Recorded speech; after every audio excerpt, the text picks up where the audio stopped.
बिस्मिल्लाहिर्रहमानिर्रहीम। अस्सलाम वालेकुम। कैसे हैं तमाम दोस्त? उम्मीद करता हूँ बिल्कुल खैरियत से होंगे। आज की हमारी वीडियो गंदम के ऊपर है, वीट के ऊपर है, वीट फील्ड के ऊपर है। क्योंकि काफ़ी दोस्त पूछ रहे थे, बहुत ज़्यादा सवालात कर रहे थे कि इस बार आपकी गंदम के ऊपर वीडियोस नहीं आ रही। तो इंशाल्लाह आज से नेक्स्ट टाइम जितनी भी हमारी वीडियोस होंगी वो गंदम के ऊपर होंगी, ताकि जितने हमारे किसान दोस्त हैं इनको गंदम के ऊपर किसी भी किस्म की अगर कोई परेशानी का सामना करना पड़ता है तो वीडियो से उसको काफ़ी ज़्यादा फ़ायदा हो सके।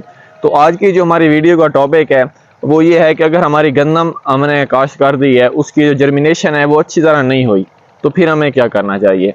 तो एक बात आपको ख्याल रखना चाहिए कि आपने अगर अच्छी पैदावार हासिल करनी है, कम से कम 60 मन पर एकड़ के हिसाब से अगर आप लोग गंदम की पैदावार हासिल करना चाह रहे हैं, तो जो आपके एक एकड़ में पौधों की तादाद है वो कम से कम 13 लाख से लेकर 15 लाख के दरमियान होनी चाहिए। और उसके बाद आप लोग जितनी ज़्यादा मेहनत करेंगे आपकी जो प्रोडक्शन है वो उससे ज़्यादा हो सकती है।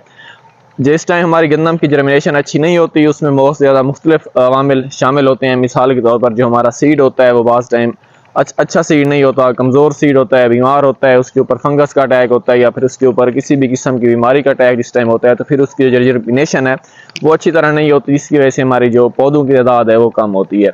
या फिर कुछ कभी कभार ऐसा हो जाता है कि हमने बहुत ज़्यादा गहरा हल चलाया होता है, जिसकी वजह से हमारे जो पौधे हैं उनकी तादाद मुकम्मल नहीं हो रही होती। तो मेरे पीछे जो आप ये फसल देख रहे हैं यहाँ पर तो माशाल्लाह जर्मिनेशन बहुत अच्छी हुई है।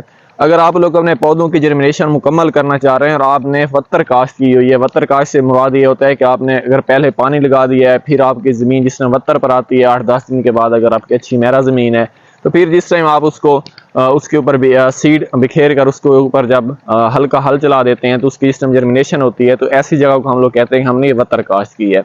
तो अगर आपकी वत्तर काश्त है और आपकी जो जर्मिनेशन है वो अच्छी नहीं हुई, तो फिर आपको ये करना है कि आपने ड्रिल के ज़रिए भी आप लोग उसकी काश्त कर सकते हैं। ड्रिल से मुराद ये है कि आपने हल्की अपनी वत्तर के ऊपर ही आपने ड्रिल चला देनी है। ड्रिल में आपने 20-25 kg के हिसाब से सीड डाल देना है और उसके ऊपर आपने ड्रिल चलाकर उसके ऊपर आप लोग पानी लगा देंगे, तो आपकी जो पौधों की तादाद है वो मुकम्मल हो सकती है।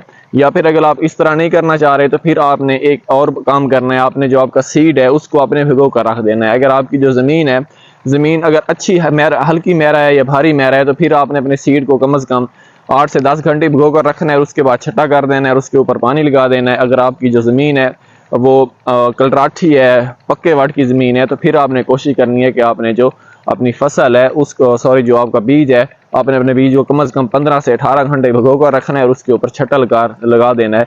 तो इंशाल्लाह जो आपके पौधों की तादाद है वो कंप्लीट हो जाएगी। एक बात आपने याद रखना है, अगर आप लोग जितनी ज़्यादा मेहनत करेंगे आपके पौधों की तादाद कम होगी, तो फिर उस मेहनत का इतना ज़्यादा फ़ायदा हासिल नहीं होना, क्योंकि जितने आपके प्लांट्स कम होंगे उतने शगुफे कम निकलेंगे, उतने सिट्टे कम होंगे। जिस टाइम ये तमाम चीज़ें कम होगी तो फिर साफ ज़ाहिर है कि जो आपकी प्रोडक्शन है वो भी कम होगी।